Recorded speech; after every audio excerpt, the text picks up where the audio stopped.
ఈ కొల్లేరు సమస్య ఎప్పటి నుంచో 20-30 ఏళ్ళగా నడుస్తూ ఉంది. చివరికి సుప్రీంకోర్టు గ్రీన్ ట్రిబ్యునల్ కూడా వచ్చాయి. అనేక సమస్యలు వస్తూ ఉన్నాయి. దీన్ని రకరకాల పద్ధతుల్లో కాలుష్యం పైన పండి వస్తుంది. ఇవన్నీ పరిశీలించడానికి ప్రాబ్లం వస్తుంది. మొన్న వర్షం వచ్చినప్పుడు బాగా ఎండ వచ్చినప్పుడు బుడవేరు వల్ల విజయవాడ ఈరోజు సుప్రీంకోర్టు కూడా ఈ రాష్ట్ర ప్రభుత్వాల పైన నోటీసు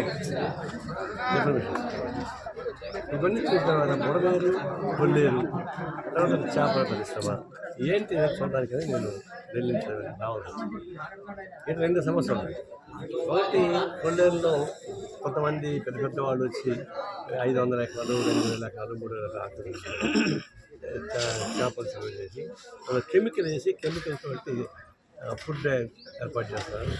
నీళ్ళు అంతా కాలుష్యం అవుతుంది. అది మనం అందరూ వ్యతిరేకిస్తాం. కానీ సమస్య ఇప్పుడు అది కాదు. ఇక్కడ వీళ్ళు గవర్నమెంట్ 75,000 ఎకరాలని ఖాళీ చేయించారు. అవన్నీ కూడా కోఆపరేటివ్ ల్యాండ్స్ ఉన్నాయి, రైతు ల్యాండ్స్ ఉన్నాయి, పర్సనల్ ల్యాండ్స్ ఉన్నాయి. వాటిని మేము చేతికి రావడం లేదు. ఒక సహసిద్ధమైన చేపలు పెట్టుకుంటూ ఉంటాం. మామూలుగా ఎలాంటి కాలుష్యం లేకుండా కెమికల్ ఉపయోగించకుండా చేపలు పట్టుకోవడం పెద్ద కష్టమే కాదు. ఇక్కడ ఉండే వాళ్ళందరూ కూడా చేపల పైన ఆధారపడి చేపల వేట పైన ఆధారపడి అలాంటప్పుడు ఆ పెద్ద పెద్ద వాళ్ళని దృష్టిలో పెట్టుకుని కాకుండా ఇక్కడ ఏ ఊరికి ఎవరు చెరువులు ఉంటాయి, ఆ చెరువులు చేసుకుంటారు. చేపల వ్యాపారం వేట చేసుకుంటారు, అమ్ముకుంటారు. వాళ్ళ సమయం రక్షణ కల్పించాల్సిందే. రెండవది ఇక్కడ ట్రాన్స్పోర్టేషన్ ప్రాబ్లం. రోడ్లు ఇక్కడ నుంచి రోడ్డు ఫారెస్ట్ ఏరియా వస్తుంది. ఫారెస్ట్ ఏరియా వస్తాయి కాబట్టి రోడ్డు వేయలేదు. అప్పుడు పెద్దనే కోటేశ్వర గారు ఒకప్పుడు మన కృష్ణా జిల్లా చైర్మన్గా ఉన్నప్పుడు రోడ్డు వేశారట. ఆయన పేరు ఇంకా తలుచుకుంటున్నారు. ఆయన తర్వాత అనేక మంది చైర్మన్లు వచ్చారు. ఎవరి పేరు గుర్తులేదు, ఒక పెద్దనే కోటేశ్వర గారు తప్ప. ఆయన గుర్తించుకోవడం అంటే అప్పుడు రోడ్డు వేశారు. ఇప్పుడు రోడ్డు వేయడానికి ఏమంటే ఫారెస్ట్ అభ్యంతరం చిన్న చిత్తగా పిచ్చి మొక్కలు కొట్టుకుంటూ కూడా ఒప్పుకోవడం. అంటే వాళ్ళకి ఏంటంటే గంధం చెక్కలు లాంటివి అమ్ముకుంటే వాళ్ళకి ఏమో అనరు మిమ్మల్ని. మీరు పిచ్చి మొక్కలు కొట్టుకుంటే వాళ్ళు కోపం వస్తుంది. పిచ్చి మొక్కలతో రావు, డబ్బులు రావు. అదే గంధం చెక్కలు మీరు అమ్ముకునేందుకు వాళ్ళు కొంతసారి మీరు కొంత తీసుకుంటారు. అది ఇప్పుడు ఈ ఫారెస్ట్ డిపార్ట్మెంట్ వాళ్ళు గంధం చెక్కల వ్యవసాయ స్మగ్లర్స్ దాన్ని చూస్తారు. అది కరెక్ట్ కాదు. రెండోది రోడ్డు వేయాలి. ఫారెస్ట్ డిపార్ట్మెంట్ వాళ్ళు టెక్నికల్ అబ్జెక్షన్ పెట్టచ్చు. ఇప్పుడు మన రాష్ట్రంలో డబుల్ గవర్నమెంట్ లేదు. ఇక్కడ ఎన్డీఏ కూటమికి అనుకూలంగా గవర్నమెంట్ ఉన్నాయి. అలాంటప్పుడు కేంద్ర ప్రభుత్వం మాట్లాడి ఫారెస్ట్ అభ్యంతరాలను తొలగించడం కష్టమేం కాదు. వాళ్ళు ఏమంటున్నారు, ఒకవేళ మేము ఫారెస్ట్ ల్యాండ్ మేము తీసుకుంటే మాకు ఇంక ల్యాండ్ ఇవ్వమంటారు. అదేంటి పెద్ద కష్టం. ఫస్ట్ తక్షణం ఏ ప్రాంతంలో ఫారెస్ట్ డిపార్ట్మెంట్ హ్యాండ్ ఓవర్ భూమిని కూడా స్వాధీనం చేసుకొని పర్మిషన్ తీసుకొని రోడ్లు వేయాల్సిందే. అలా సెంట్రల్ గవర్నమెంట్ ఒక స్కీమ్ వచ్చింది. ఒక ఊరికి మధ్య ఉన్న గ్యాప్కి రోడ్లు వేయమని చెప్పేసి డబ్బులు శాంక్షన్ అయిపోయింది. చాలా డబ్బులు వచ్చినాయి. అందులో ఫారెస్ట్ వాళ్ళ దగ్గర అప్డేషన్ లేకపోతే ఇది మంచి సిమెంట్ రోడ్ వచ్చేస్తుంది. తార్ రోడ్డు కాదు, సిమెంట్ రోడ్ వస్తుంది. ఇది ఒకటి ముఖ్యమంత్రి దాన్ని చొరవ చూపించాల్సిన అవసరం ఉంది. అందులో పవన్ కళ్యాణ్ కూడా మోడీ గారికి చాలా అత్యంత ఆత్మీయుడు. ఆయన ఇప్పుడు డిప్యూటీ చీఫ్ మినిస్టర్. ఆయన ఏ ప్రాంతం వాళ్ళు ప్రాంతం మరి విడుదల అనుకుంటే మాత్రం రోడ్డు పర్మిషన్ వస్తుంది.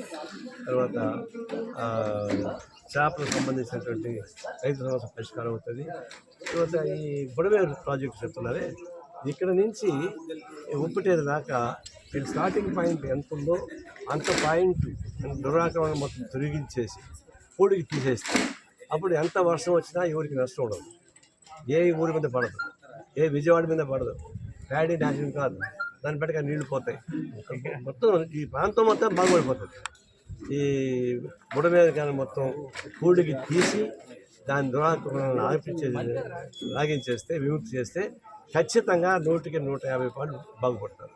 ఈ 3 పాయింట్లు చేయమని చెప్పేసి మేము సెంట్రల్ లెవెల్లో ప్రైమ్ మినిస్టర్తోనూ స్టేట్ లెవెల్లో చీఫ్ మినిస్టర్తోనూ మాట్లాడతాం.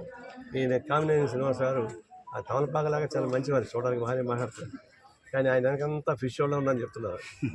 ఇట్లాంటి ఫిష్ వాళ్ళు ఉంటే పర్వాలేదు, ఉన్నారంటారు. దయచేసి కామినేని శ్రీనివాస్ గారు మీరు ప్రత్యేకంగా శ్రద్ధ వహించి వచ్చి ఆ రోడ్డు వేయించాల్సిన బాధ్యత మీదే. మీరు జనవరి లోపల కానీ రోడ్డు వేయించకపోతే ఫిబ్రవరి 1వ తారీఖు నేనే వచ్చి హత్య చేస్తాయి. ఖచ్చితంగా చెప్తున్నా, ఈ రోడ్డుకు సంబంధించి మాత్రం పర్మిషన్ తేకపోతే కమిడెన్ శ్రీనివాసరావు తీసి బొమ్మ పెట్టుకొని నేను అదే అదే నాకు చూపించారు, ఆడే కూర్చుంటారు వాళ్ళు చేస్తాం. అదేమి ఆయన కోపమే కాదు, ప్రజలకు ఇబ్బంది పడుతుంది. నేనే స్వయంగా వచ్చాను కదా మోటార్ సైకిల్, నా సమస్య ఎట్టుంది, సాయంత్రం రాత్రికి నేను మళ్ళీ అడ్డం పడతాయి, అడ్డం మనకు ఇంకా చేయాలని చూస్తున్నాడు మనిషి నాగరాజు, ఇంకా చేశారు నన్ను అడ్డం ఎరగొట్టాలని ట్రై చేస్తున్నాడు. అది ఇది ప్రజలు నా సరే మరి గర్భిణీస్తులు, లేడీస్, చేపలు మోసిపోయేవాళ్ళు వాళ్ళు ఏమవుతారు? మేము కోరుతున్నాం. ఇది కానీ జనవరి దాకా ఎందుకు అనిపిస్తామంటే వాళ్ళు కూడా 2 నెలల టైం ఇవ్వాలి. జనవరి దాకా పండుగల పబ్బాలు మీరు నుంచి హాయిగా చేసుకోండి. ఫిబ్రవరి 1 కాకపోతే మాత్రం సిపిఐ తరఫున నేను కూర్చొని